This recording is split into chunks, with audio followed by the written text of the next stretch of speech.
할렐루야, 반갑습니다. 오늘 비가 오는데도 비를 뚫고 일찍 나오신 여러분들, 저도 이렇게 기쁜데 하나님이 또 얼마나 기뻐하시겠어요. 그래서 옆 사람들한테 얼굴 한 번씩 보시면서 사랑의 눈인사 나눠주시고 반갑습니다. 오늘도 하나님께서 우리를 향해서 주시는 이제 복과 은혜가 정말 있는 것 같아요. 그래서 예배하시면서 찬양하시면서 여러분들 답답하고 울적했던 마음들이 말씀으로, 찬양으로 새롭게 좀 거듭나는 시간 되시기를 바라겠습니다. 5월이 되었습니다. 오늘은 이제 5월의 찬양도 새로 배워야 되고, 또 만물이 이제 소생하는 5월에 우리의 마음과 생각과 믿음도 새롭게 정말 싹이 났으면 좋을 것 같아요. 그래서 오늘 기대하는 마음으로 우리 찬양하면서 힘차게 주님께 나아가도록 합시다. 나의 안에 거하라 찬양하면서 주님께로 나아갈게요. 나의 안에 거하라, 나의 안에 거하라, 너는 내 하나님. 모든 환난 가운데, 모든 환난 가운데 너를 지키. 두려워하지 말라, 두려워하지 말라. 내가 널 도와주리니 놀라지 말라. 내 손 잡아. 우리 한 번 더 찬양합시다. 나의 안에 거하라, 나의 안에 거하라, 너는 내 하나님이니 모든 환난 가운데 너를 지키는 자라. 두려워하지 말라, 내가 널 도와주리니 놀라지 말라. 내 손 잡아주리라. 내가 너를 지명하여 불렀나니, 내가 너를 지명하여 불렀나니, 너는 내 것이라, 내 것이라, 너의 하나님이라. 내가 너를 보배롭고 존귀하게 여기노라, 너를 사랑하는 내 영. 내가 너를 지명하여, 내가 너를 지명하여 불렀나니, 너는 내 것이라, 내 것이라, 너의 하나님이라. 내가 너를 보배롭고 존귀하게 여기노라, 너를 사랑하는 내 여호와라. 아멘. 우리를 보배롭고 존귀하게 여기신 하나님을 오늘 예배와 찬양을 통해서 꼭 만나시기를 부탁드리겠습니다. 오늘 5월의 찬양, 아름다우신 찬양 불러볼 텐데요. 가사를 보시면 이제 형언할 수도 없고 말할 수도 없는 놀라우신 하나님의 사랑을 찬양하는 아름다운 가사입니다. 좀 잘 모르신다면 오늘 부르는 거 한번 들으시고 그리고 따라 부르셔도 좋을 것 같아요. 천천히 한번 불러볼게요. 아름다우신 5월의 찬양 불러볼게요. 내 안에 주를 향한 이 노래. 내 안에 주를 향한 이 노래, 영원한 노래 있으니. 날 향한 주님의 크신 사랑, 날 향한 주님의 크신 사랑, 영원히 찬양하리라. 십자가 그 사랑, 십자가 그 사랑 찬양. 날 구원하신 그 사랑.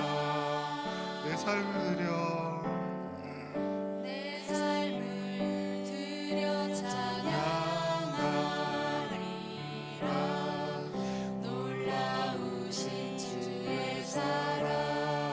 영원히 찬양하리라, 영원히 찬양하리라. 아름다우신, 오 놀라우신,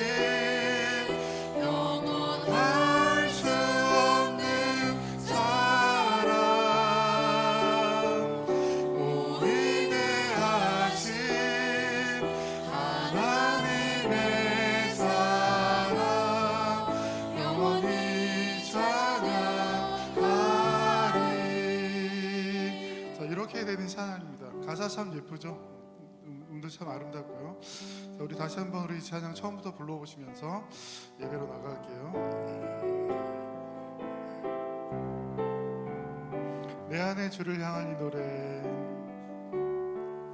내 안에 주를 향한 이 노래 영원한 노래였으니 날 향한 주님의 크신 사랑 영원히 찬양하리라. 십자가 그 사랑, 십자가 그 사랑 찬양하리. 날 구원하신 그 사랑 내 삶을 드립니다. 내 삶을 드려 찬양하리라. 놀라우신 주의 사랑 영원히 찬양하리라. 영원히 찬양하리라. 아름다우신 놀라우신 영원할 수 없는 사랑, 오 위대하신 하나님의 사랑 영원히 찬양하리.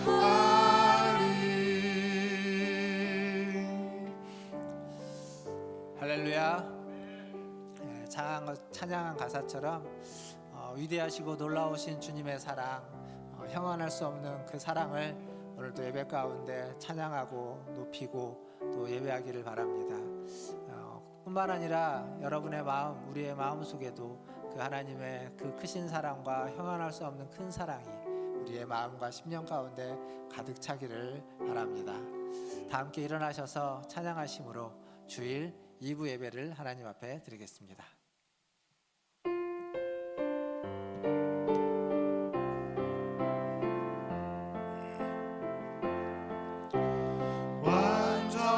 완전하신 나의 주, 의의 길로 날 인도하소서.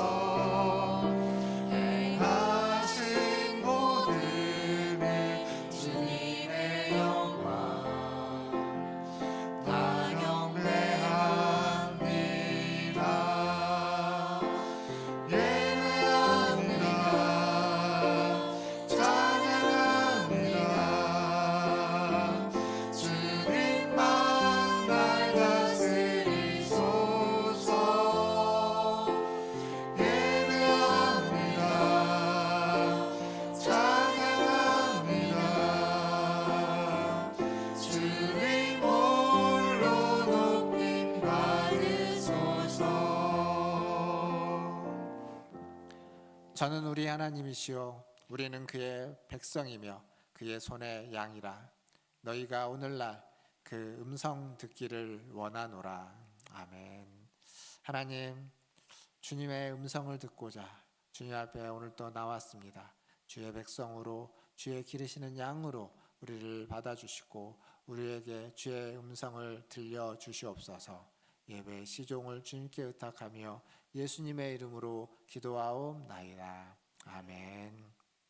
우리 다 함께 성시교독 교독문 96번 어린이 주일 함께 교독하겠습니다. 보라, 자식들은 여호와의 기업이요 대 열매는 그의 상급이로다. 젊은 자의 자식은 장사의 수중의 화살 같으니 이것이 그의 화살통에 가득한 자는 복되도다. 이르시되 진실로 너희에게 이르노니 너희가 돌이켜 어린아이들과 같이 되지 아니하면 결단코 천국에 들어가지 못하리라. 그러므로 누구든지 이 어린아이와 같이 자기를 낮추는 사람이 천국에서 큰 자니라. 또 누구든지 내 이름으로 이런 어린아이 하나를 영접하면 곧 나를 영접함이니. 또 아비들아, 너희 자녀를 노엽게 하지 말고 오직 주의 교훈과 훈계로 양육하라. 아이에게 가르치라. 다 함께 그리하면 늙어도 그것을 떠나지 아니하리라. 아멘. 다 함께 사도신경으로 신앙을 고백하겠습니다.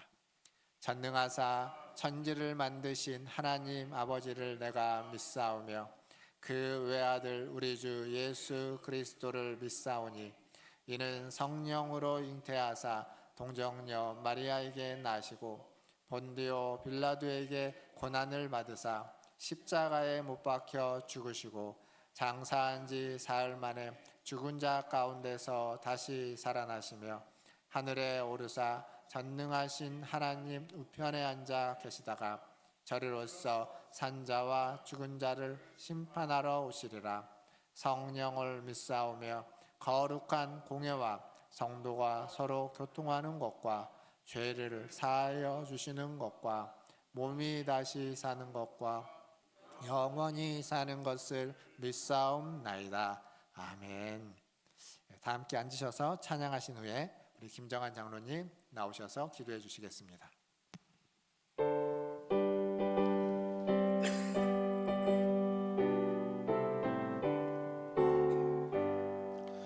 이날은 주의 정하신 참 깊은 날일세 온 천하 만민 주 앞에 다 찬송하여라. 주 오늘 부활하시고 사망을 이겨내 구주를 믿는 성도들 그 복음 전하세. 만왕의 왕인 예수께 호산나 부르세. 이 날에 주가 오셔서 나 구원하시네.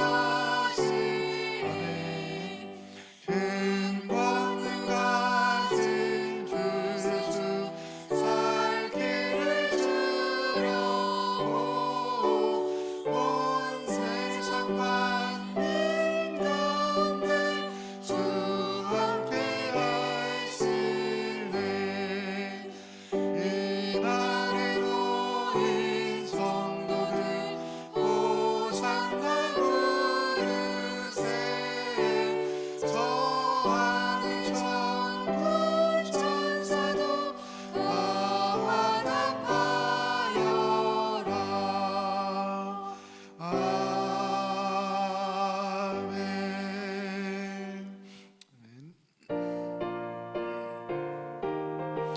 힘차게 박수하면서 찬양할까요? 마음속에 근심 있는 사람 주 예수 앞에 따르어라. 슬픈 마음 있을 때라도 주 예수께 말해라. 아멘. 주 예수 앞에 따르어라. 주 우리의 친구니 무엇이나 근심하지 말고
사람을 하나님의 형상대로 창조하시고 가정을 창조해 주신 하나님의 은혜를 감사합니다. 5월을 가정의 달로 지키며 가정을 주신 하나님의 섭리와 은혜를 생각하게 하시니 더욱 감사합니다. 특히 이번 주는 어린이 주일로 지키며 우리 어린이들을 생각하며 기도하게 하시니 감사합니다. 하나님께서 우리들에게 자녀를 주시고 그들을 말씀 안에서 믿음으로 양육하여 하나님의 자녀로서 또 제자로 세워가기를 원하셨는데 하나님의 말씀보다 내 생각과 내 욕심대로 가르치며 내 자녀이기 전에 하나님의 자녀인데 내 소유물인 양 좌지우지하며 자녀들을 노엽게 했습니다. 말씀과 믿음으로 양육하지 못한 죄를 회개하며 지금부터라도 저들을 하나님의 자녀로 귀중히 여기며 나보다 더 사랑하시고 더 잘 아시는 하나님께 온전히 맡기며 기도로 뒷바라지할 수 있는 믿음의 부모들이 되도록 도와주시옵소서. 믿음 안에서 우리들의 자녀들인 주일학교 어린이와 학생들을 가르치는 교사들을 축복해 주셔서 말씀과 기도와 사랑으로 저들을 섬기게 하여 주시옵소서. 그리하여 저들이 날마다 믿음이 성장하며 가정과 교회에서 또 학교에서 더 나아가 세상 속에서 영육간에 강건하여 세상을 이끌어가는 소중한 일꾼들로 성장해 가도록 축복해 주시옵소서. 믿음 안에서 한가족으로 세우신 우리 교회를 위해 기도합니다. 그리스도를 머리로 각 지체로 부르심을 받았으니 서로 사랑하며 서로를 위해 기도하며 함께 한 마음으로 하나님을 기쁘시게 하는 교회로 날마다 성장하기를 위해 힘쓰며 각자 부르신 자리에서 감사하며 충성하게 하시고 또 함께 기뻐하며 서로 위로하며 붙들어주는 아름다운 믿음의 가족들이 되도록 은혜 내려 주시옵소서. 또 질병과 노안으로 힘들어하시는 성도들을 기억해 주시고 긍휼을 베풀어 주셔서 속히 치료와 회복이 있도록 도와주시고 날마다 새 힘과 소망을 부어 주시옵소서. 나라와 열방을 위해 기도합니다. 오랫동안 코로나로 힘들었던 시기를 지나 일상이 회복되었지만 정치와 경제, 사회, 문화에 어려움이 많고 또 의대 정원 문제로 갈등을 겪고 있으며 특히 저출산 문제가 너무나 심각합니다. 하나님 아버지, 속히 이 나라가 공의와 정의가 바로 서게 하시고 갈등을 해결할 수 있는 지혜를 주시며 문제들을 해결해 갈 수 있는 능력을 주시옵소서. 또한 세계 곳곳에서 전쟁과 질병과 재해로 고통과 아픔 가운데 있는 자들을 불쌍히 여겨주시고 속히 평화가 임하도록 역사해 주시고 극복할 수 있는 힘을 주시옵소서. 오늘도 단위에 세우신 목사님께 성령으로 기름 부으셔서 영육간에 강건하게 하시며 생명의 말씀, 진리의 말씀을 담대히 선포하시도록 역사해 주시옵소서. 말씀을 듣는 저희들에게 들을 귀가 열리게 하시고 그 말씀을 깨닫게 하시며 그 말씀에 순종하도록 은혜 내려 주시옵소서. 오늘도 각자의 자리에서 주신 은사와 사명을 따라 섬기는 모든 일을 기억해 주시고 더 큰 은혜와 복으로 채워 주시옵소서. 이 시간 이 자리에 주님이 임재해 주시고 하늘문을 여시고 우리와 우리의 예배를 기쁘게 받아 주시길 간구합니다. 우리의 아버지가 되셔서 우리를 사랑하시고 끝까지 인도해 주시는 은혜를 감사드리며 예수 그리스도 이름으로 기도합니다. 아멘.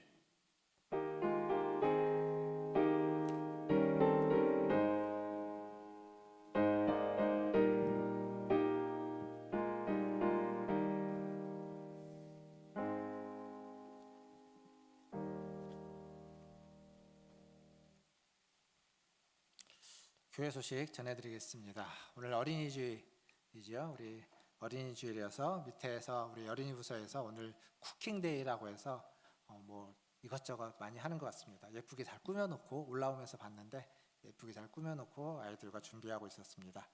어린이들 위해서 많이 기도해 주시고 또 관심 가져주시고 주변에 어린이들이 있으면 또 잘 교회로 또 이끌어서 와주시면 더욱 감사하겠습니다. 그리고 저희 교회 이제 연역을 저희가 좀 정리를 다 해져 있지만 그 중요한 역사적인 좀 사진을 좀 모으려고 합니다.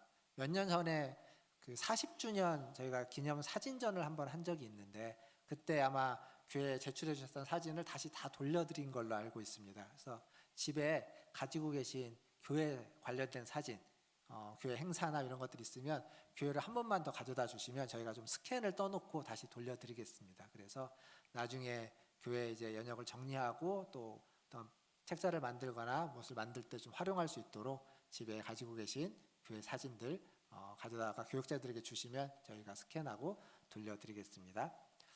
그리고 17주차 이제 성경 통독입니다.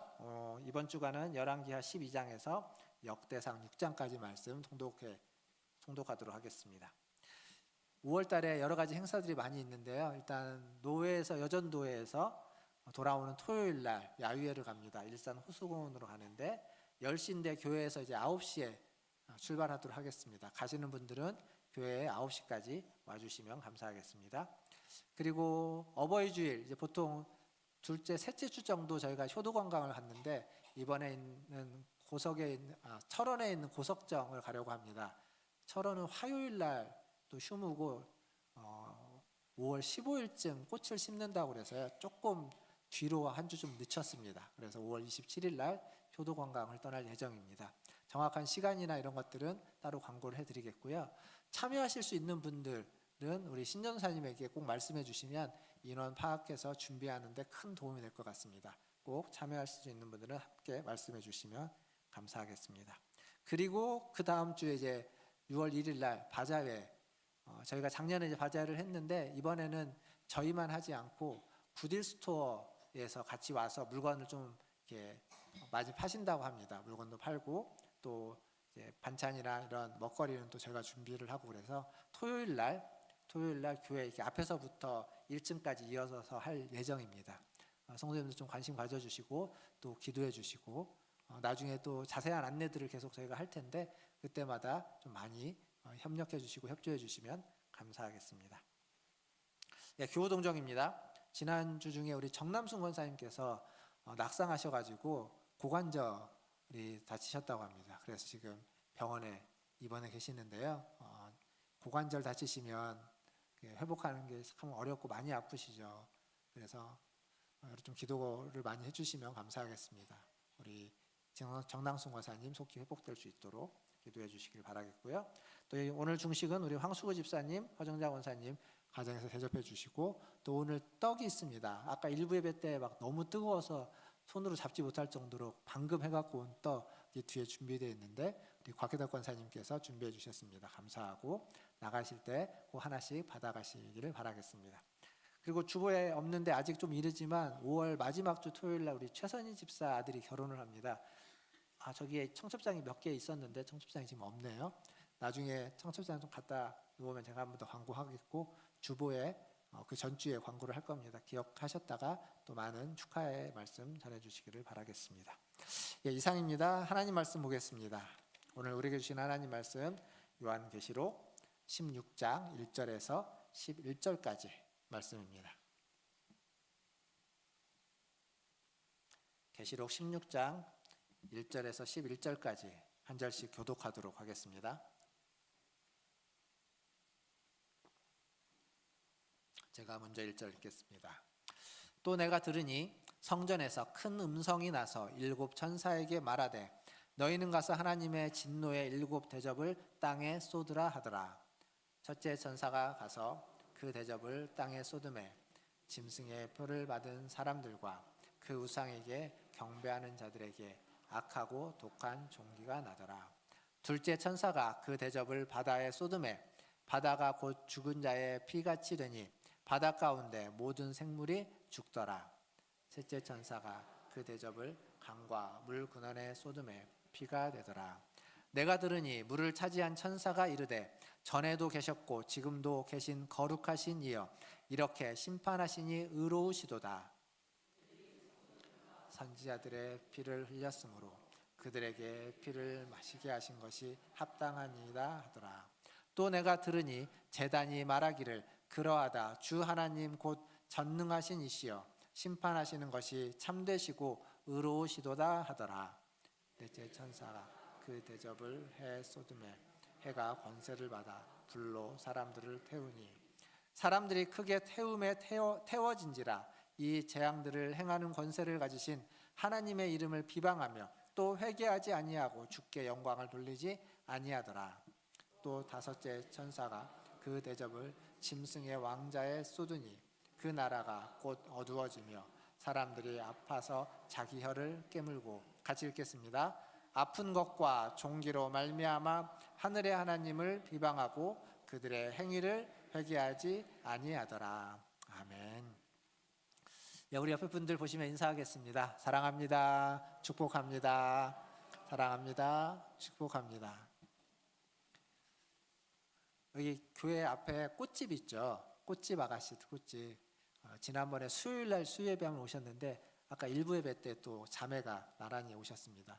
혹시 가시다가 꽃 사실 일 있으면 거기서 꽃 하나씩 사가시면 될 것 같습니다. 꼭 문화촌제일교회라고 얘기해 주시고요. 살다 보면 때로는 좋은 일, 잘한 일이 있고 때로는 잘못한 일도 있습니다. 그러니까 제가 저를 봐도 어떤 일은 참 잘한 것 같고 어떤 일은 그렇게 하지 말걸 후회하는 잘못한 일이 있는 것 같습니다. 여러분도 한번 생각해 보세요. 나는 어떤가? 그걸 좀 길게 보면 내가 살아왔던 긴 인생 속에 과연 나는 잘한 일이 많을까요? 잘못한 일이 많을까요? 제가 말씀 준비하면서 한번 곰곰이 생각해 봤습니다. 생각한 것 가지고 좀 이렇게 보니까 잘한 일보다 잘못한 일이 좀 더 많은 것 같습니다. 잘못한 일이. 여러분은 저랑 반대시겠죠? 잘한 일이 더 많으실 줄 압니다. 근데요, 잘한 일이든 잘못한 일이든 그게 끝은 아니더라고요.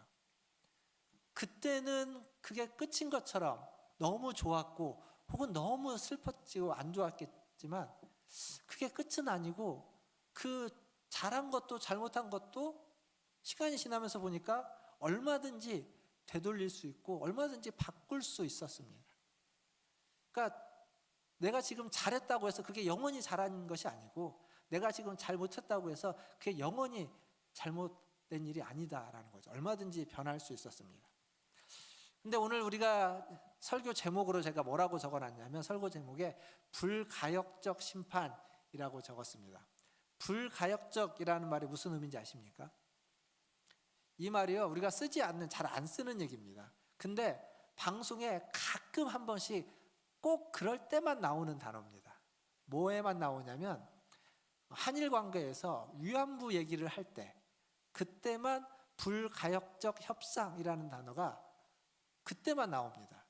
제가 검색해봤는데 다른 때는 별로 찾아볼 수가 없었는데 이게 무슨 얘기냐면 되돌릴 가능성이 없는, 그러니까 되돌릴 수 없는, 다시는 되돌릴 수 없는 일이다라는 의미입니다. 보통 우리는 이 말을 우리가 잘 쓰는 속담이 있죠. 뭐가 있냐면 엎질러진 물은 다시 주워 담을 수 없다. 한 번 입에서 나간 말은, 한 번 뱉은 말은 주워 담을 수 없다. 우리가 보통 이제 그럴 때 쓰는 같은 의미입니다. 서양에서는 이걸 이렇게 쓴다고 합니다. 주사위는 던져졌다. 주사위를 던지면 이제 떨어지는 대로 개수가 나오는 거예요. 다시 되돌릴 수 없는 겁니다. 다 같은 의미들입니다. 우리가 지금 보게 되는 지난주부터 했던 계시록 15장에서 시작된, 그리고 이렇게 서론이고 16장에서 구체적으로 시작되는 7 대접 심판은 일명 불가역적 심판이라고 이야기합니다. 다시는 되돌릴 수 없는 심판이라는 거죠. 주워 담을 수 없는 심판입니다. 근데 이 7 대접 심판도 앞에 나왔던 7 나팔 심판하고 구조적으로는 굉장히 유사합니다. 거의 같다고 볼 수 있어요. 그런데 이제 몇 가지 특징적인 차이가 있습니다. 그 차이 중에 하나는 되돌릴 수 없는 심판이다, 되돌릴 수 없는 재앙이다라고 하는 불가역적 심판 재앙이라는 이야기고, 그 외에 이제 몇 가지 심판 특징을 좀 찾아볼 것인데, 첫 번째는 심판의 대상이요, 이 일곱 대접 심판은 심판의 대상이 아주 구체적으로 사람입니다. 직접적으로 사람들을 언급하고 있습니다. 앞에서 일곱 나팔 심판이라고 하는 걸 보면 이따 제가 이제 구절을 찾아서 볼 텐데 거기 보면 사람을 직접적으로 심판하지 않고 땅을, 강을, 바다를 심판합니다. 그럼 그것으로부터 거기에 있는 사람들은 똑같이 어려움을 당하고 재앙을 당하는 거예요. 그런데 사람이 구체적으로 등장하지 않습니다. 근데 일곱 대접 심판에는 사람이 등장합니다. 2절 말씀을 한번 보겠습니다. 우리가 읽었지만 같이 한번 2절 말씀 읽어보겠습니다. 시작.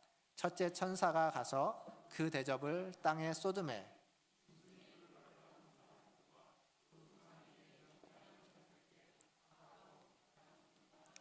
아멘. 여기 보니까 대접을 땅에 쏟았는데 누구에게 지금 심판이 임하냐면 짐승의 표를 받은 사람들, 666이라고 하는 짐승의 표를 받은 사람들, 그리고 우상에게 경배하는 자들, 직접적으로 사람을 등장시키고 있습니다. 심판이 구체적이라는 거예요. 더 구체적이고 더 직접적이라는 얘기입니다. 이게 첫 번째 특징입니다. 두 번째 특징은 이제 심판의 범위에 대한 것인데, 나팔 심판은 아까 제가 일곱 나팔 심판과 일곱 대접 심판은 구조적으로 똑같다고 했는데, 그런데 나팔 심판은 그 범위가 아주 지극히 제한적입니다. 성경에 그렇게 나와요. 근데 일곱 대접 심판은 전체적입니다. 그런지 한번 확인해 보겠습니다. 8장 7절부터 9절까지, 계시록 8장 7절에서 9절까지를 한번 볼 텐데요. 자막이 준비되어 있으면 같이 한번 자막을 보면서 읽어보겠습니다. 7절입니다. 첫째 천사가 나팔을 부니 피 섞인 우박과 불이 나와서 땅에 쏟아지매 땅의 3분의 1이 타버리고 수목의 3분의 1도 타버리고 각종 푸른 풀도 타버렸더라. 둘째 천사가 나팔을 부니 불붙는 큰 산과 같은 것이 바다에 던져지매 바다의 3분의 1이 피가 되고 바다 가운데 생명 가진 피조물들의 3분의 1이 죽고 배들의 3분의 1이 깨지더라. 제가 했던 말씀이 뭔지 알겠죠?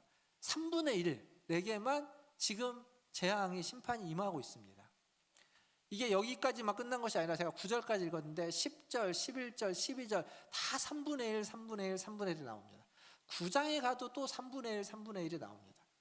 그러니까 일곱 나팔 심판은 전체를 향한 심판이 아니라 3분의 1만을 대상으로 하고 있습니다. 반면 일곱 대접 심판 16장 3절 말씀을 한번 같이 읽어볼 텐데요. 이제 둘째 천사가 대접을 쏟는 얘기입니다. 같이 읽겠습니다. 둘째 천사가 그 대접을 바다에 쏟으매 바다가 곧 죽은 자의 피같이 되니 바다 가운데 모든 생물이 죽더라. 여기 이제 모든 생물, 바다 가운데 있는 모든 생물, 그 얘기 뭐냐면 모든 바다가 다 죽은 자의 피같이 되었다는 겁니다. 그 전에는 바다의 3분의 1만, 바다에 있는 생물의 3분의 1만, 배의 3분의 1만 재앙을 받았는데 지금 여기서 이야기하고 있는 3절은 모든 생물, 모든 바다가 다 심판을 받고 있다라는 겁니다. 부분적이지 않다는 겁니다. 사실 인류 역사를 보면요, 하나님의 심판을 받았다라고 하는 그런 사건들이 있는 인류 역사가 있습니다. 그런데 그 심판은 다 부분적이었습니다. 어떤 나라, 어떤 민족, 어떤 지역 혹은 어떤 사건을 통해서 벌어지는 일들, 그러니까 하나님의 심판이라고 할 수 있는 일들이 지극히 제한적이고 부분적이었습니다. 하지만 일곱 대접 심판이 말해주는 건 이제 마지막 심판, 불가역적인 이 심판이, 이러한 재앙이 있을 때에는 부분적이지 않고 온 인류를 대상으로, 전 지구를 대상으로 벌어진다. 사실 가만히 생각해 보면 우리가 바로 최근에 그걸 경험했습니다. 뭐죠? 코로나. 얼마 전까지 그런 전염병과 유행병이 전 지구를 대상으로 한 건 없습니다. 우리나라에 사스가 있고 뭔가 있었어도 그게 일정 부분 어떤 몇 개의 나라, 어떤 지역에 크게 확장되긴 했지만 그래도 중동과 우리나라 몇 개의 지역에 국한됐지 전 세계가 이렇게 하나의 질병으로 함께 신음하고 아파했던 적은 지금까지는 없었습니다. 근데 이제부터 시작인 거죠. 앞으로 또 이런 일들이 계속 있을 수 있습니다. 이 얘기는 뭐냐면 마지막에 가까워왔다. 주님이 다시 오실 날이 얼마 남지 않았다라고 하는 하나님의 사인인 겁니다. 세 번째 특징으로는, 이게 이제 두 번째 특징이었고, 세 번째 특징으로는 그 아까 심판의 대상이 구체적으로 사람이라고 했습니다. 그리고 그것이 전 지구적인 사람을 대상으로 한다고 했죠. 근데 이 세 번째 특징은 심판의 대상이 적그리스도라고 하는 사단을 직접적으로 언급하고 있다는 겁니다. 자, 우리가 읽었던 오늘 본문 10절을 한번 보겠습니다. 다섯 번째 천사가 등장하는데요. 10절 같이 읽겠습니다. 또 다섯째 천사가 그 대접을 짐승의 왕자에 쏟으니 그 나라가 곧 어두워지며 사람들이 아파서 자기 혀를 깨물고. 여기 천사가 심판을 어디에다 하냐면 짐승의 왕자에 대접을 쏟고 있습니다. 적그리스도의 왕자, 즉 적그리스도를 대상으로 지금 대접을 쏟아서 심판하고 있다는 겁니다. 모세 시대, 출애굽 시대에 짐승의 왕자라고 할 수 있는 대적의 왕자는 바로였습니다. 바로라고 하는 적, 바로의 왕자.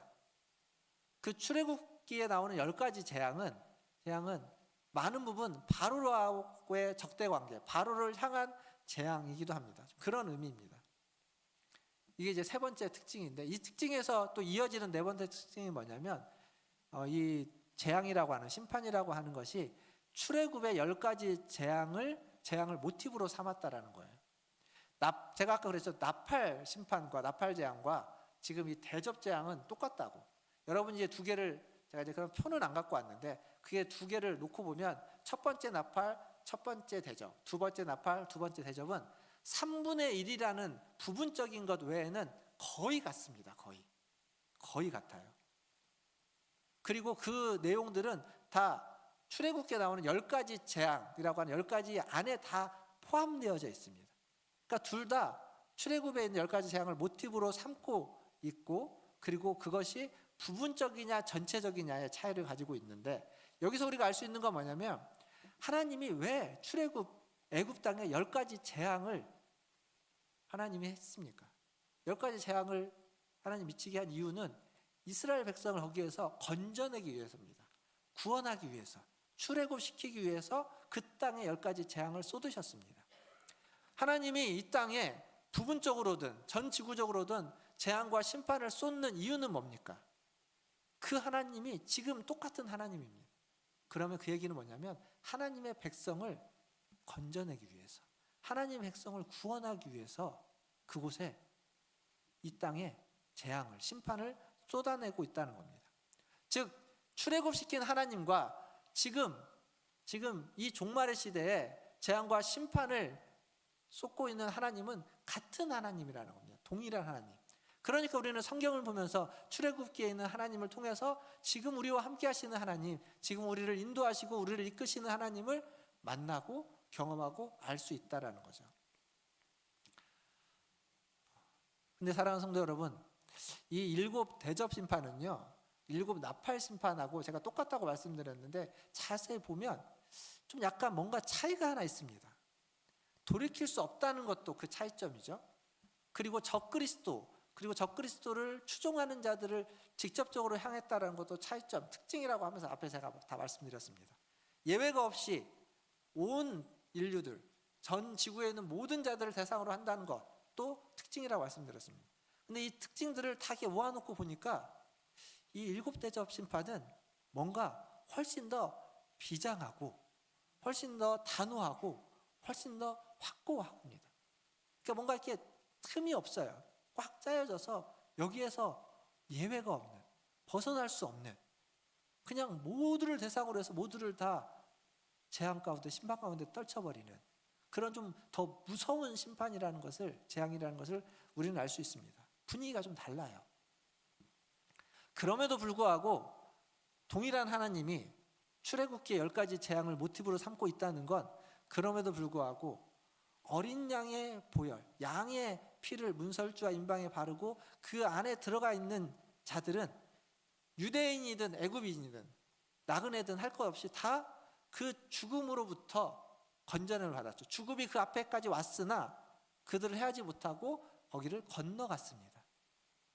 그럼 무슨 얘기냐면 지금 이 7 대접 심판이 아무리 단호하고 아무리 비장하고 모두를 대상으로 하는, 무섭게 우리 앞에 온다 할지라도 그리스도의 보혈 안에 있는, 그리스도의 보혈을 가지고 있는, 그 보혈의 은혜 가운데 있는 우리들, 우리들에게 그 심판이 가까이 와서 문 앞에 와서 내 앞에 서 있다 할지라도 그것은 어린 양의 보혈 안에 있는 하나님의 품 안에 있는 우리들을 넘어간다는 얘기입니다. 그때 그 하나님과 지금 이 하나님이 동일하기 때문에 우리가 그리스도 안에 있다면, 우리가 그리스도의 십자가 아래 있다면 우리는 그 심판의 대상이 되지 않는다는 겁니다. 앞에서 여러 번 열심히 제가 얘기했습니다. 계시록에 나오는 심판은, 계시록에 나오는 재앙은 하나님의 백성을 대상으로 하지 않는다. 하나님을 믿지 않는 자들, 오늘 말씀에 보면 우상을 경배하는 자들, 짐승의 표를 받은 자들, 그들을 대상으로 하고 있다. 그 얘기 다시 하고 있는 겁니다. 그게 지금 오늘 본문에서 이야기하고 있는 특징입니다. 그래서 사랑하는 성도 여러분, 재앙이, 심판이, 혹은 어떤 어려움과 문제들이 우리 앞에 닥쳐와도 기억하십시오. 우리가 그리스도 안에 있다면 그것은 다 넘어갈 것이고, 그것은 다 지나갈 것이고, 그것은 우리를 죽일 수 없다라는 것, 우리를 누를 수 없다라는 것, 그것을 꼭 기억하시고 그러한 어려움 가운데서도 견뎌내시고 이겨내시고 승리하시는 저와 여러분 되기를 주님의 이름으로 축원드립니다. 일곱 대접 심판, 이제 뭐 간단하게 좀 살펴보겠습니다. 앞에 심판들에 대해서는 제가 하나씩 살펴보지 않았는데 여기는 좀 간단하게 좀 살펴보려고 합니다. 1절에 보시면 성전에서 큰 음성이 나오면서 이 심판이, 재앙이 시작됩니다.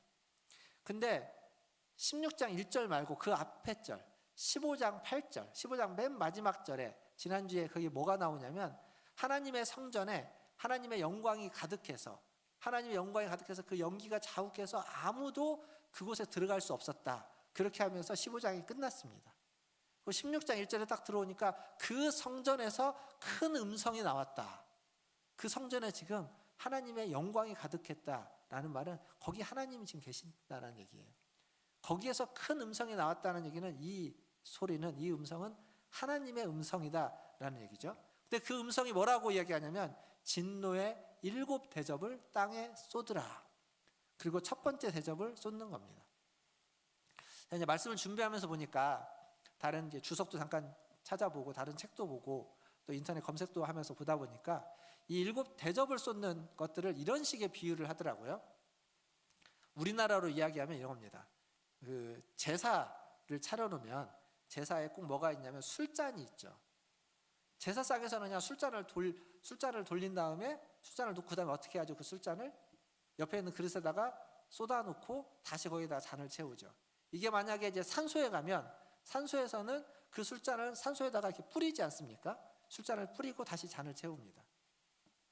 이게 이제 고대 이때 시대 초대교회 그 시대에 이방인의 풍습 중에, 그들이 제사를 드리는 풍습 중에 그 잔에다가 술을 따라 가지고 그것을 신에게 드린다는 의미로, 신에게 바친다는 의미로 쏟았다고 합니다.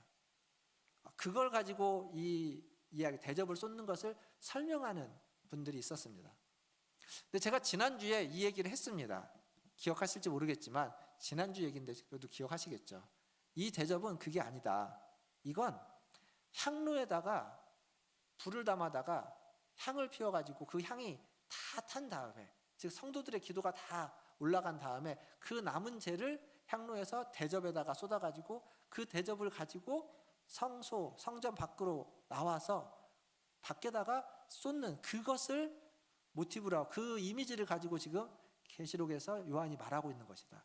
그래서 이걸 쏟는다는 건 성도들의 기도가 끝난 다음에 그 기도에 대한 응답으로 하나님의 심판이 쏟아지는 것이다. 지난주에 얘기했습니다. 생소하지는 않죠. 기억을 안 나실지 몰라도 그렇게 말씀드렸습니다. 그래서 이 재앙은 굉장히 무서운 재앙, 기도에 대한 응답으로서의 재앙. 그 첫 번째가 뭐였냐면 악하고 독한 종기였습니다. 악하고 독한 종기. 누구를 대상으로 한다고요? 짐승의 표를 받은 자, 우상을 경배하는 자. 성경에 이 악한 종기가 종종 가끔 나오는데 이 악한 종기가 어떤 식으로, 어떤 개념으로 나오냐면 이건 뭘 해도 잘 고쳐지지 않는 전염병인데 좀처럼 낫지 않고 고쳐지지 않고 더 심해지는 종기를 이야기할 때 악한 종기라는 말을 씁니다. 생각해 보십시오. 짐승의 표를 받고 짐승을 따르고 그 우상을 경배하는 자들에게 악한 종기가 생겼으면 어떡할까요? 그들이 돌이킬까요? 안 그럴 겁니다. 우리가 우리에게 병이 있고 어떤 어려움이 생기면 우리가 하나님 앞에 나와 더 기도하고 회개하고 하나님의 도움을 구하는 것처럼 그들도 마찬가지입니다. 더 우상에게, 자기네들이 추종하고 따르고 있는 그 짐승에게 가서 그들의 도움을 구하는 겁니다. 근데 지금 뭘 이야기하는 거냐면 그게 다 물거품이라는 거다. 다 헛수고라는 겁니다. 다 쓸데없는 짓이다 라는 것을 지금 첫 번째로 말해주고 있습니다. 짐승에 자기에게 표를 준 짐승에게 갔지만 간절히 호소하지만 그들은 그걸 해결할 능력이 없습니다. 하나님의 심판을 극복할 능력이 그들에게는 없다라는 겁니다. 두 번째 심판은 대접을 바다에 쏟습니다. 온 바다가 다 죽은 자의 피로 변하고 생물이 다 죽게 되죠. 이 두 번째 심판과 세 번째 대접은 바다와 강으로서 약간 차이가 좀 있긴 하지만 구약에 있는 출애굽으로 가면은 나일강이 피로 물들었던 그것을 연상시킵니다. 사실 바다는요, 성경의 바다는 굉장히 그 신묘막측한 공간으로, 그 얘기 뭐냐면 그 속에 뭐가 있는지 모르는 미지의 공간으로 언급되어집니다. 그래서 바다에서 올라온 짐승, 이게 이제 계시록에 나오는 짐승이죠. 용을 추종하는 사단의 그 아류들입니다. 바다에서 올라온 짐승. 그들은 바다가 그들의 근거지이고 그들의 집이고 안식처이고 본부 같은 데입니다. 근데 그 바다를 피로 물들어 피로 바꿨다는 얘기는 그들의 근거지를 하나님이 없애버린 것입니다. 뿐만 아니라 바다는 그때 당시에 제국이라고 할 수 있는 수많은 나라들이 번영하는 근거였습니다. 바다의 무역을 통해서, 해상 무역을 통해서 그 제국이 번창하고 다른 나라를 점령하고 그들의 제국을 넓혀왔습니다. 근데 그렇지만 바다를 점령할 수는 없었습니다. 땅을 점령할 수는 있었지만 바다를 점령할 수는 없었습니다. 근데 지금 이 바다를 하나님이 피로 바꾼다는 얘기는 바다를 죽여버린다는 겁니다. 하나님은 바다를 만들기도 하셨고 바다를 살리기도 하시지만 바다를 죽일 수 있는 분이기도 합니다. 예수님은 그걸 이제 복음서에 바다를 잠잠케 함으로, 폭풍우를 잠잠케 함으로 보여준 거죠. 이 말은 무슨 얘기냐면 하나님은 바다를 죽이기도 살리기도 하는 바다의 주권자다라는 이야기를 하는 겁니다. 이게 두 번째 대접, 두 번째 재앙의 의미입니다. 세 번째 재앙은 앞에서 잠깐 말씀드렸는데 강과 물의 근원을 피로 변하게 하는 겁니다. 6절에 보시면 우리가 아까 읽었던 6절에 보면 뭐라고 되어 있냐면 그들이 성도들과 선지자들의 피를 흘렸으므로 그들에게 피를 마시게 한 것이 합당하니이다. 성도들과 순교자들의 피를 흘리게 한 그들이 마실 물을 다 피로 물들여 버린 겁니다. 피로 바꿔버린 겁니다.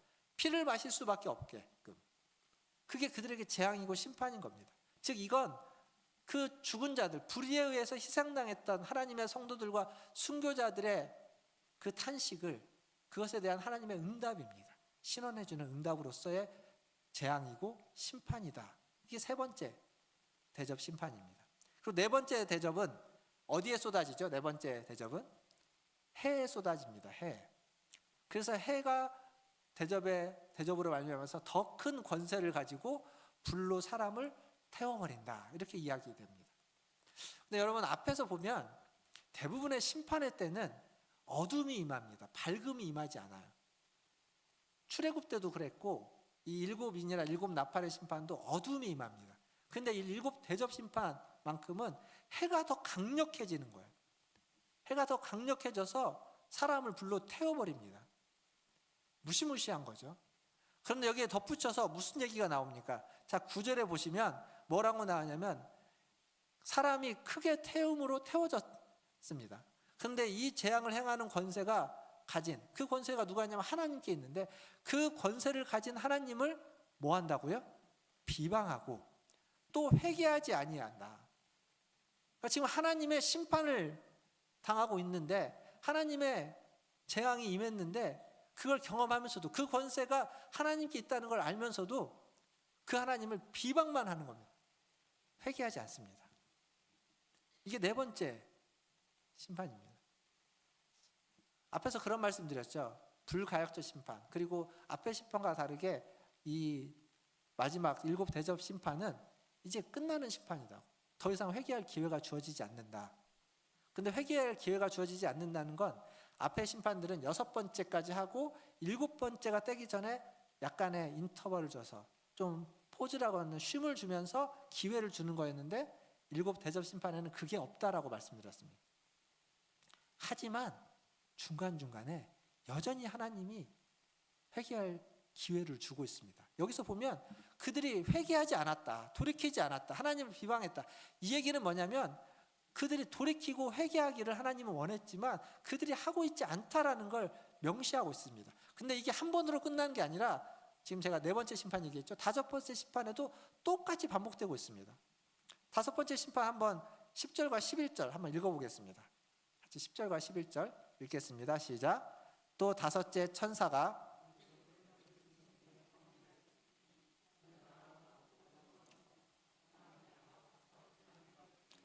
아픈 것과 종기로 말미암아 하늘의 하나님을 비방하고 그들의 행위를 회개하지 아니하더라. 똑같잖아요. 4번째 심판을 받은 자들도 불로 태워서 죽는 걸 보고 무시무시한 걸 봤지만 그 권세를 가진 하나님을 비방하고 회개하지 않습니다. 그리고 여기 보니까 짐승의 왕자, 자기들이 쫓고 있는, 자기들이 따르고 있는, 충성하고 있는 그 왕자의 심판이 쏟아졌는데, 그래서 어두워졌는데도 여전히 돌이키지 않고 그것을 추종하면서 하나님을 비방하고 자기들의 행위를 회개하지 않는다라는 겁니다. 그러니까 어둠 속에서 아파하고 너무 아파서 자기 혀를 깨물고 있지만 그 속에서, 그 고통 속에서 회개하는 이가 없다는 겁니다. 회개할 것 같죠? 쉽게 돌이킬 것 같죠? 아니라는 이야기입니다. 우리는 하나님이 징계를 행하면 그러면 돌이키고 회개할 거라고 생각합니다. 그리고 그런 사람들을 많이 봐왔습니다. 아니, 내가 그런 사람이었을지도 모릅니다. 근데 그게요, 은혜입니다. 은혜. 모든 사람이 회개하지 않습니다. 하나님의 책망을 받는다고, 징계를 받는다고 모두가 돌이켜 회개해서 다시 주님 앞에 나오는 것이 아니라 끝까지 버티고 회개하지 않는 사람이 있다라고 지금 반복해서 2번이나 지금 얘기하고 있습니다. 하늘의 하나님, 하늘의 하나님이라는 표현은 세상의 주관자라는 겁니다. 땅의 하나님, 바다의 하나님, 하늘의 하나님을 다 포함한 온 인류의, 온 지구의, 온 세상의 하나님이라는 표현입니다. 그 하나님이 지금 기회를 주고 있는 거예요. 마지막 순간까지.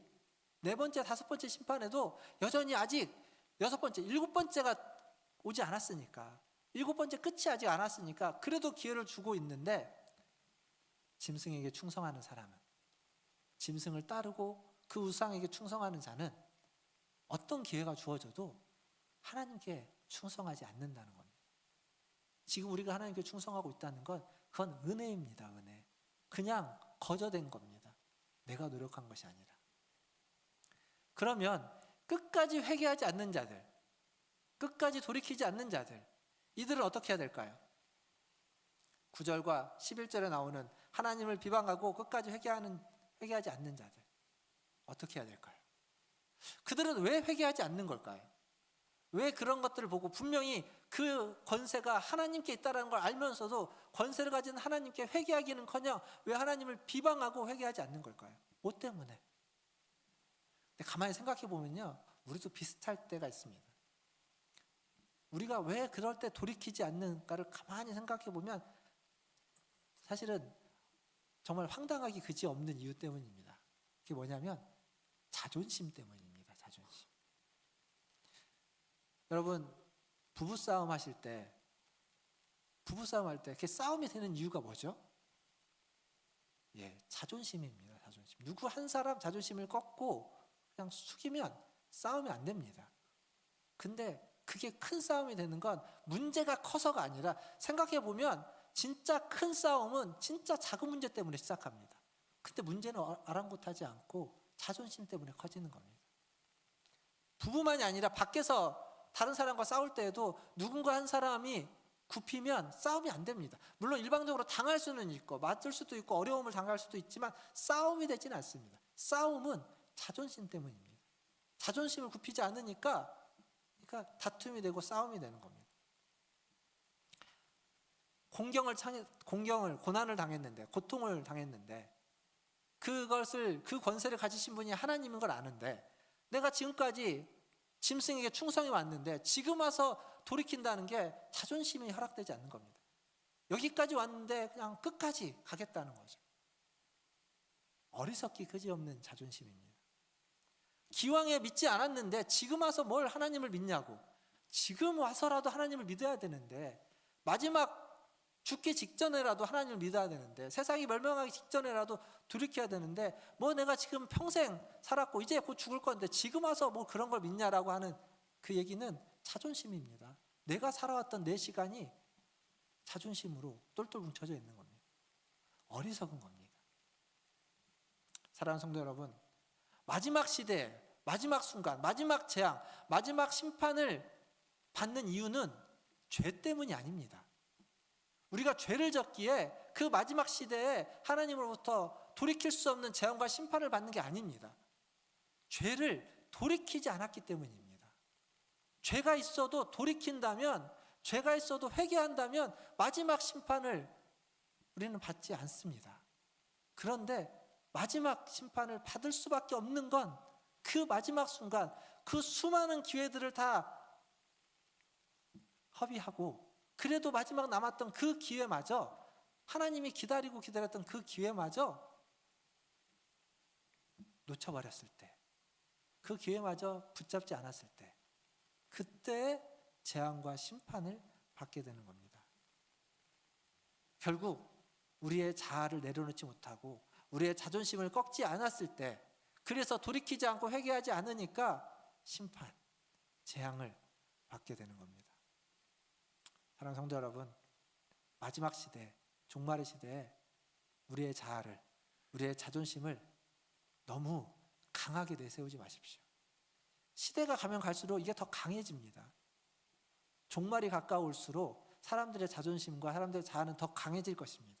그러나 우리는 우리의 자아와 자존심을 주님 앞에 내려놓을 수 있어야 됩니다. 십자가 앞에 내려놓는 연습을 계속 해야만 하는 겁니다. 말씀을 맺겠습니다. 누가복음 16장에 가면 부자와 거지 나사로 이야기가 나옵니다. 비유로 나오죠. 부자가 우리가 소위 말하는 지옥에 갑니다.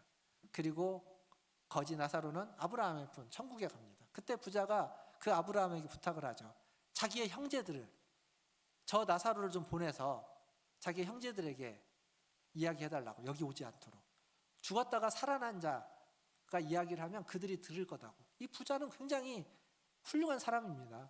가족애가, 형제애가 컸어요. 자기는 여기 와 있지만 내가 여기 와 있으니까 다른 사람도 자기로 끌고 오려고 하는 것이 아니라 다른 사람만큼은, 내 가족만큼, 내 형제만큼은 이곳에 오지 않도록 저 나사로를 좀 보내가지고 그들에게 이야기하라고. 그러면 그들이 들을 거라고.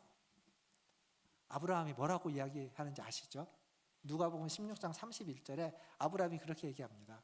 모세와 선지자에게 듣지 아니하면 비록 죽은 자 가운데 살아난 자가 있을지라도 그들이 듣지 않을 것이다. 그들의 권함을 받지 않을 것이다. 모세와 선지자, 그건 뭐냐면 말씀입니다. 말씀을 통해서 듣지 않으면 아무리 죽었다가 살아난 자가 가서 얘기해도 그들은 안 들을 것이다. 이게 정답입니다. 말씀을 듣고 회개하는 사람, 말씀을 듣고 회개할 줄 아는 사람, 그 사람이 돌이킬 줄 알고 회개할 줄 아는 사람이죠. 말씀을 듣고도 회개할 줄 모르는 사람은 그 사람은 회개할 수 없는 사람입니다. 죽었다가 살아난 자가 와도, 아니 본인이 죽었다가 살아나도 그는 회개하거나 돌이키지 않을 겁니다. 그래서 앞에서 제가 그게 은혜라고 말씀드렸던 겁니다. 믿지 않는 사람들 얘기를 들어보면 그렇게 이유가 많습니다. 변명이 많아요. 성경이 이 말이 안 된다는 거예요. 어떻게 사람이 죽었다가 살아나냐? 어떻게 동정녀의 몸에서 아이가 나올 수 있느냐? 어떻게 사람이 물 위로 건너가고 홍해바다가 어떻게 갈라지느냐? 수많은 이유들이 있습니다. 예, 그렇게 이해할 이유를 말할 수 있습니다.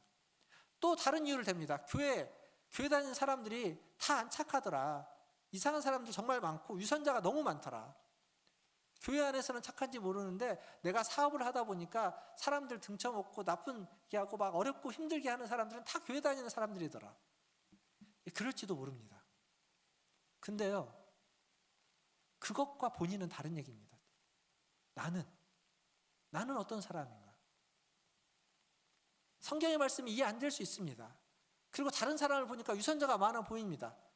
그럼 나도 똑같은 길을 가야 되나요?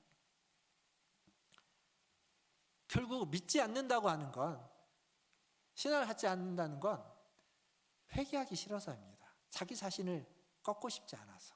자기가 지금까지 살아왔던 것, 지금까지 자기가 붙잡고 있던 것, 지금까지 자기가 추구했던 것을 놓고 싶지 않은 겁니다.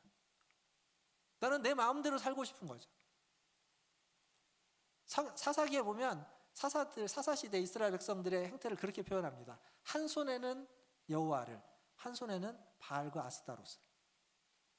둘 다 붙잡고 있는, 이걸 놓고 싶지 않은 거예요. 하나님 이걸 놔야만 된다고 얘기하는데, 그걸 내가 세상에서 추구하고 유익하고 편하고 놀고 싶고 즐기고 싶은 이건 놓고 싶지 않은 겁니다.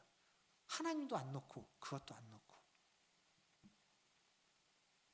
자아를 내려놓지 않는 겁니다. 하나님 앞에 온전히 나아가지 않는 겁니다. 누가복음 16장에 그 부자가 지옥에 간 이유도 마찬가지입니다. 회개하지 않아서입니다.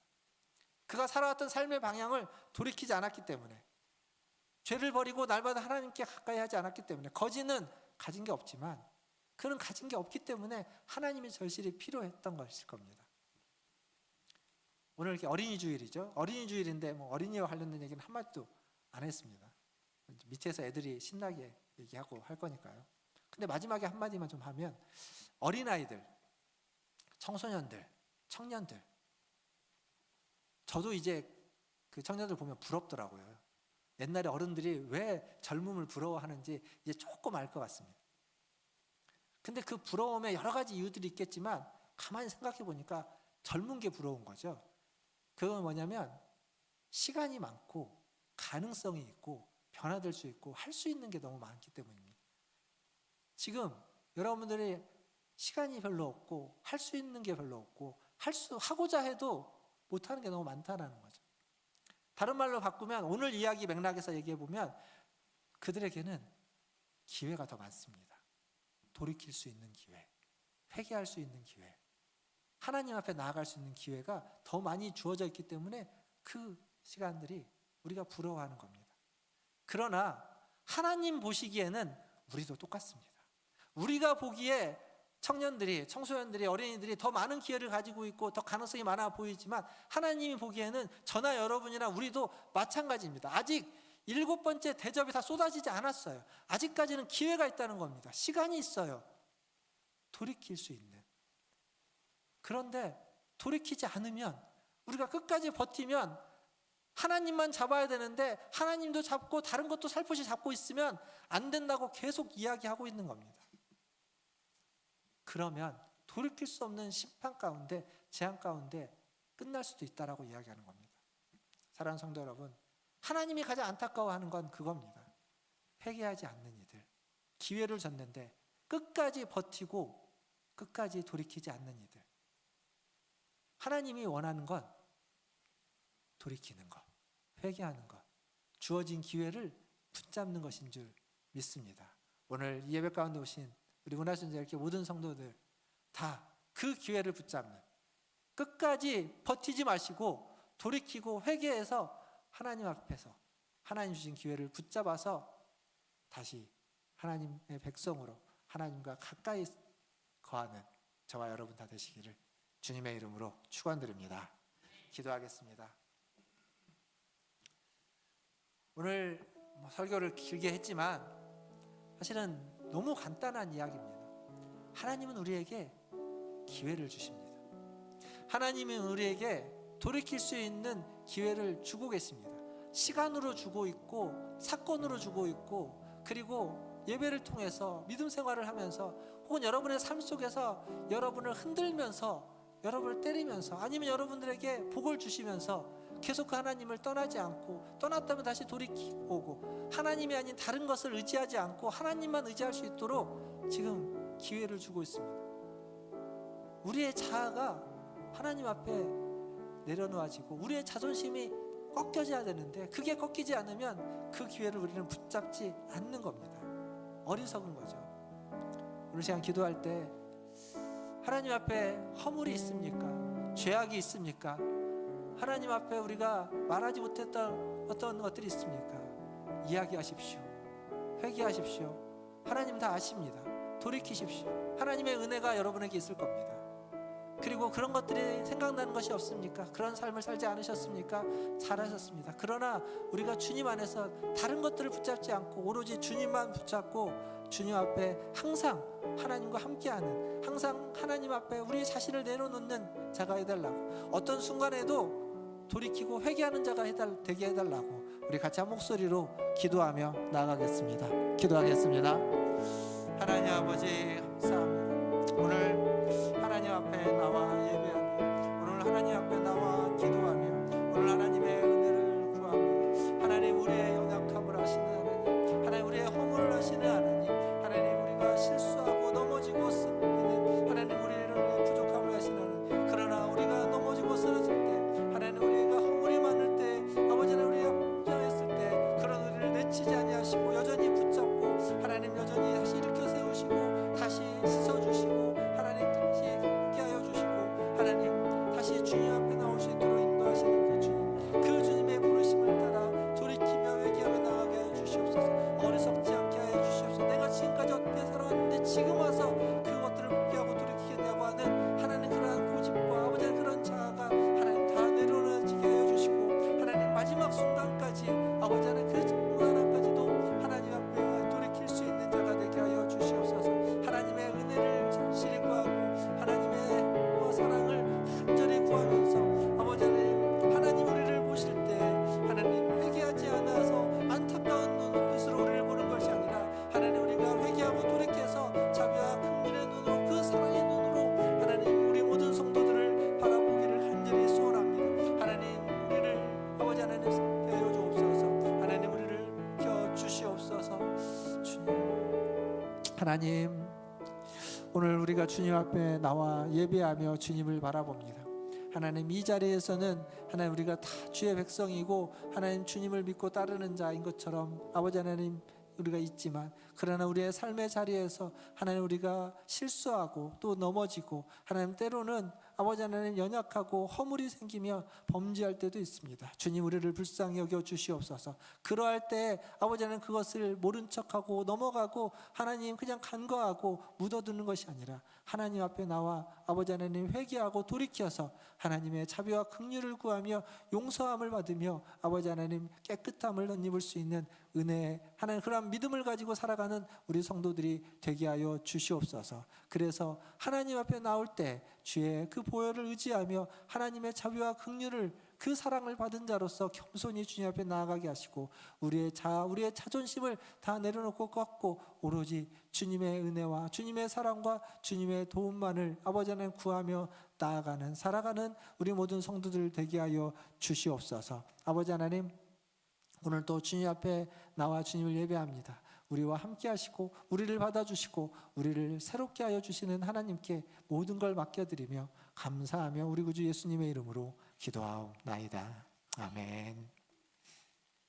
우리 찬송가 564장 찬양하시면서 준비하신 예물 하나님께 드리겠습니다.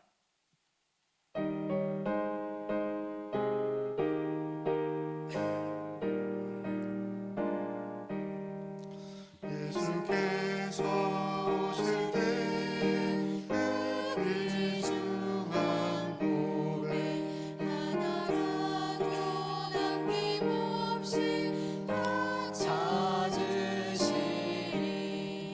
샛별 같은 그 고백 멸류관에 달려 반짝반짝 빛나게 비치리로다. 정한 몸에 빛난 몸에 주 예수의 몸에 하늘나라 드시려고 다 거두시리.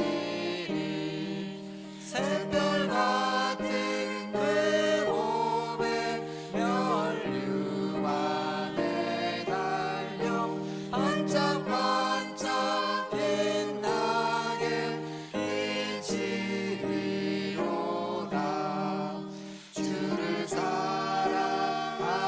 아이 이 세상에 살 때 주의 말씀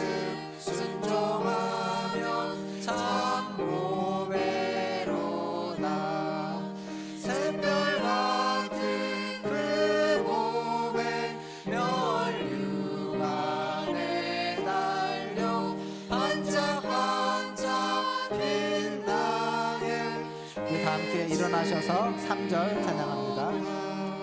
주를 사랑하는 아이 이 세상에 살 때 주의 말씀 순종하며 참 보배로다. 샛별 같은 그 보배 멸류관에 달려 반짝반짝 빛나게 비치리로다. 아멘. 기도하겠습니다. 하나님, 우리를 귀한 보배로 여겨주시고 우리에게 반짝이는 하나님 빛을 주시고 은혜를 베풀어 주시니 감사합니다. 하나님, 그 보배답게 살아가게 하여 주시고 하나님이 주신 삶을 하나님 빛나게 살아가는 우리 성도들 되게 하여 주시옵소서. 오늘 또 하나님 주신 물질 중 일부를 구별하여 주님께 드렸습니다. 이 물질이 쓰이는 곳마다 하나님의 뜻이 이루어지고 하나님의 나라가 세워지며 하나님의 이름이 더 빛나게 하여 주시옵소서. 더불어서 물질을 드린 손길을 기억하여 주시고 그 손으로 하는 모든 일들 속에 30배, 60배, 100배 열매가 맺어지게 하여 주시되 그 모든 열매가 빛나게 하여 주시고 하나님 그 영광이 하나님의 영광이 하나님 그 열매로 또 그 손길로 그 삶으로 드러나게 하여 주시옵소서. 매일매일 순간순간 하는 일뿐만 아니라 어디를 가든지 어떤 상황에 처했든지 하나님이 함께 하셔서 하나님의 이름을 높이며 하나님의 나라를 세워가며 하나님의 뜻을 드러내는 그러한 인생과 그러한 발걸음과 하나님 그러한 삶이 되도록 우리 모든 성도들을 축복하여 주시옵소서. 더불어 하나님 부득이하여 드리지 못한 손길이 있습니까? 주님 자비와 긍휼을 베풀어 주시고 그의 마음에도 그의 손에도 드리고자 하는 마음과 드릴 수 있는 물질을 하나 허락하여 주셔서 믿음으로 감사함으로 하나님 앞에 드려 살아가는 그러한 귀한 인생 되게 하여 주시옵소서. 우리 모든 성도들을 축복합니다. 이들에게 하나님 반짝이는 그러한 축복을 더하여 주시고 은혜를 덧입혀 주시고 매일매일 살아가는 순간순간 하나님 필요할 때마다 때를 따라 돕는 은혜를 채워 주시옵소서. 감사하며 예수님의 이름으로 기도하옵나이다. 아멘.